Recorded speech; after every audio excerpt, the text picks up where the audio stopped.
Ariano Suassuna, em uma das entrevistas que ele dá para o Jô Soares, ele fala uma coisa muito curiosa. Ele fala assim: Jô, é um absurdo as pessoas querer dizer, se tiver que falar alguma coisa, fala na minha cara.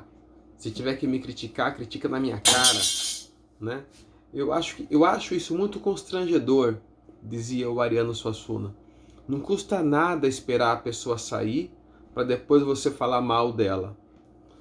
E aí o Jô Soares dá risada e sempre são muito divertidas as entrevistas que tem a Rios, né, no YouTube do Ariano Suassuna. Eu pensava sobre isso hoje, né?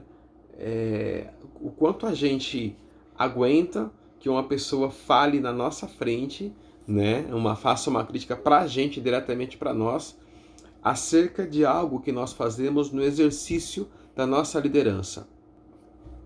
Há um tempo atrás, há alguns anos, eu li em um livro, que aliás está aqui perto, um livro de John MacArthur Jr., onde o nome do livro é Redescobrindo o Ministério Pastoral.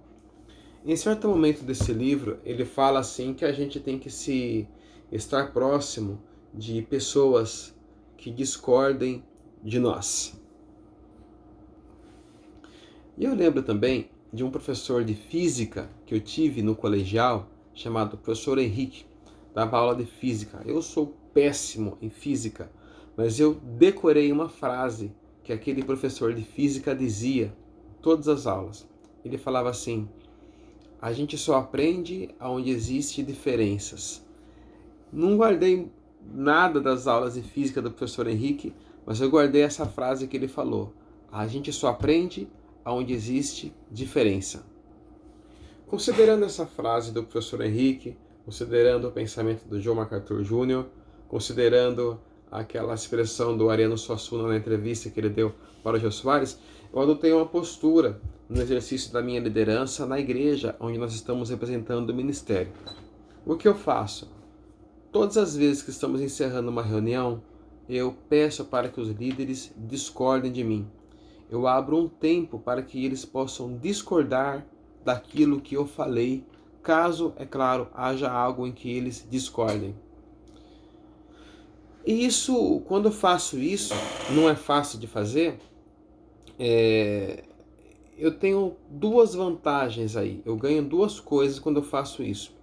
Primeira coisa que eu ganho é o seguinte: eu consigo medir o nível da maturidade da minha liderança quando eu permito que alguém fale para mim as coisas que ela discorda em relação à liderança que eu exerço. Me agrega muito, eu aprendo com isso, quando ela discorda de mim e fala para mim no que ela discorda. Isso me ajuda bastante. E ver como que eu recebo isso, né? Eu não vou usar essa expressão, essa fala, dessa abertura que eu dei para atacar essa pessoa ou para usar como instrumento de retaliação em qualquer circunstância que seja. Então essa é a primeira vantagem que eu tenho. Eu consigo medir a maturidade da minha liderança. A segunda vantagem que eu tenho é que eu desarmo um falatório posterior negativo. Eu desarmo um falatório negativo posterior a alguma reunião. Porque qual é a graça que tem você falar mal de uma pessoa por trás, justo de uma pessoa que acabou de dar a você a liberdade de você falar diretamente para ela, não é mesmo? Então, a reflexão de hoje, ela está em volta dessa nossa maturidade ao lidar com palavras críticas, oposições ditas a nós. O quanto a gente tem que aprender, né, no que diz respeito a essas diferenças de ideias, né? Quando alguém discorda de você, você fica murchinho, você fica triste, fica sem graça, fica desmotivado, diz que vai parar, diz que ninguém te ama, ninguém gosta de você, porque você não tem apoio, ou você busca amadurecer com essa divergência.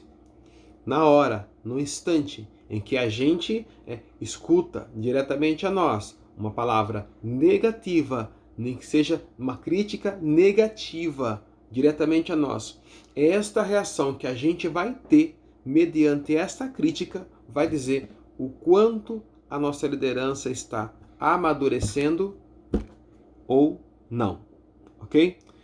Deus abençoe a todos vocês e vamos continuar repensando a liderança.